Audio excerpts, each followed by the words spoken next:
Yeah, I mean, we're excited to be here.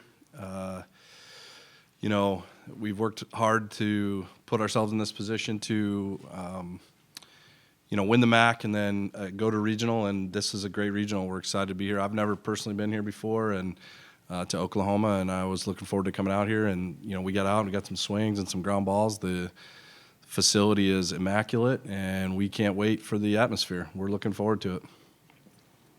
Questions? Eric, my name is Evan Bland, Omaha, World-Herald. Heard, could you kind of share your path here? How did you get here to Niagara? Personally? Yeah, how did that happen? It's been a long route with a lot of stops. Yeah, it's my fourth school I've played at, two JUCOs, a couple of club ball stops in there on the way. But, we all ended up here, and that's what's important right now. So I'm just focused on that. Zach, you're in your fifth year now here. Just kind of talk about your journey as a team and kind of how you've seen the program grow over the last 5 years. So as a freshman, that was COVID year, and I remember getting it shut down on a plane ride to Pittsburgh. And I think we had a pretty special team at that point. Like, we were really excited. Everything looked great, and then the world stopped. And then sophomore year was a weird one. Doubleheader Saturday, Sunday, conference only. Junior year was one of the weirdest years I've ever been a part of. We're 2-22 at one point, and then the Perps got hot. Made it to the postseason, made some noise there. Played the Grim Reaper for a little while, and then last year, my senior year, going off of that year, a lot of us were really excited, and things just didn't pan out when we got to the conference tournament. And now this year, it being my last year, I've just kind of focused on, having as much fun as I could have in my last year and enjoying the time that I have left. And I think a lot of guys have found that same passion for the game, and it's really worked out. Everyone has had the same drive this year, and it's been a real fun ride, and it's worked out well. So. Expecting pretty decent crowds this weekend. A lot of those folks, just haven't seen Niagara, haven't played against, right, and so don't really know what to expect. What's the personality of this team? What those folks that haven't seen you, how would you describe your team? Maybe you could start with your. Yeah, I think that a lot of the Cowboys fans out there are probably not expecting too much pushback on their first-round matchup, but the benefit of having never been seen playing is that they don't know what they're up against in any manner, really, except for what they can see online and on Synergy. So I think we have that element on our side, and I think they're going to see a baseball club with a lot of guys who have played a lot of years at a lot of different stops that have a lot of experience, and that's the kind of stuff that matters when it comes to postseason baseball. So I think it's going to be a good fight, and the better team is going to come out on top. Yeah, to add to that, I think we just have a very cohesive team where everyone is playing for the guy next to them. If things kind of go sideways for one guy, no one's too worried. It's the next guy up, whether it be, arms coming out of the bullpen or guys at the plate. If things just kind of don't work out, it's next pitch, next guy. And I think, everyone having everyone's back has been huge for the way this team's operated this year. Yeah, I would say resiliency. We don't get too high or too low. We don't.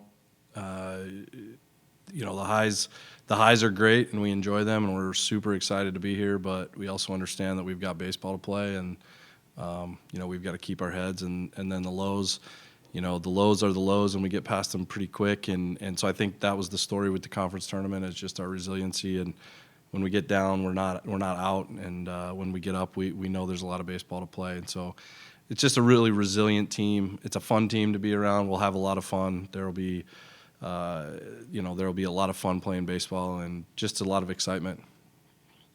As you coach over the years, you have kind of different teams have different personalities, and each one kind of fits even though you have overlapping players. Yeah. Different year, the teams have their own different personalities. You win the league this year in the regular season. You win the conference tournament. What is it that you're going to remember most about this specific group? I think the way, sort of on what I just said, was the way we win. The thing that I've been most impressed about with this club is, some years you have a great offensive team, And, it puts a lot of pressure, it takes pressure off your pitching and defense, but also, if you don't pitch and play defense, it puts a lot of pressure on your offense and so on and so forth. The one thing that this team has been really good at is finding different ways to win based on who, we might not pitch and we hit, and we might not hit, but we pitch. So I think to me, that's the most memorable part of this team is, even to my own surprise, we'll sit there and, we gave up a 5-spot or a 4-spot in the championship game to Fairfield, and we're down by 2. And, as the adult in the room, I'm like, oh man, this isn't great. And they don't care. The kids don't care. I'm the one that cares. So the kids, they're phenomenal competitors and they're phenomenal people. And, like Eric said, they've got a lot of experience being in these same situations, and I think that's what matters most. And so we just keep playing ball and keep getting good pitches to hit and keep making pitches. And I think that to me is the most memorable part because of how, just how we've found different ways to get the same job done, which is how you win 38 games. You get more worried than we do. Yeah. I make mound visits sometimes because I can't do anything in the dugout, so he calms me down out there. Yeah. The actual, this weekend itself, when you see Oklahoma State, on film and everything, what is it that you see, what jumps out to you? I mean, all 3 of these clubs are outstanding ball clubs, and so the one thing Oklahoma State, they're good in all phases. So it's going to be a tough challenge, but the message that I have for the guys is that it's no different than what we do every day. And then if we make it different, then it's going to be worse for us. So we have to focus on what we do. To be honest with you. Obviously, the talent level that they have, that Oklahoma State has, is very, very solid, but it's not going to get any better for us to focus on that. It's only going to be worse. So we're going to focus on what we do well. We're going to try to play our game, and that's our best chance there. So, obviously, we look around these 3 teams, and they're impressive in all phases. It's actually really exciting because we're excited to play our brand of baseball up against theirs and see what happens. What do you guys draw upon just in terms of the crowd that you'll see, the hostile crowd? I mean, anything from this season or earlier in your careers that you guys can fall back on and say, hey, we experienced that, so now we're more ready for this? Yeah, I mean, we not necessarily the crowd, but we've got Power 5 wins. Virginia was 12-17. In 2020, we beat Florida State on opening night of 2020. They had 5,000-6,000 fans there. There's some holdovers from that team on this team.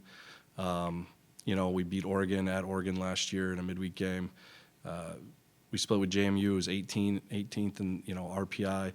So the quality of the opponent isn't going to be as much of a factor as the crowd. But I think, when you come from where we come from and you play, the small to mid-major Division I baseball, and you don't have it, it's not intimidating. It's crazy. It's remarkable, but it's not going to affect us. It's, because when we step between the white lines, the bases are 90 feet, the mound's 60 feet 6 inches, and this park is very similar to the dimensions of our park at home. So it's not gonna. I don't expect the crowd to be a factor, to be honest with you. For the players, what has the last week kind of been like from you, from winning Max to the selection show to traveling here? Just kind of talk about that whole journey the last week. I mean, it's been a lot of fun. Not much else to say besides it than that. It's the hardest thing I think has been balancing the feeling of celebration and the enjoyability of that with knowing that there's still work to do and that we have to come out here and take care of business in the regional. So we're just trying to take it all in and be where our feet are and really enjoy that process while also maintaining clear eyes, clear head, knowing that we got work to do this weekend. Yeah, I don't really think it kind of sunk in until we got here. For some guys, it took longer. They were stuck in Denver. But it didn't really kind of sink in. Everything kind of happened really quickly after the tournament. It was awesome. It was fun. And, I mean, it's going to be a feeling I'll never forget. But, getting back to Niagara, and it was, hey, congratulations, bumps and bruises, go see Munns, practice plan to follow. And it was still just, take it in, enjoy it. You earned it, but realize that, hey, we're not done yet. We still got baseball to play. Still carry yourself the way you've been carrying yourself all season, and enjoy what you can enjoy, but keep working. So it's going to be fun regardless, though. Yeah, I think the silver lining too of the situation is that when you're in a situation like that, that's a little bit surreal, where you are just trying to take it in, is also happens to be the best frame of mind that baseball is best played in. Being present and absorbing the moment like that is when you're going to play your best baseball. So I think for a program like this, where it's the first time they've won the conference and going to the regional, we're never going to be more present than we are right now, and that's a dangerous place to be when you're on the other side of it.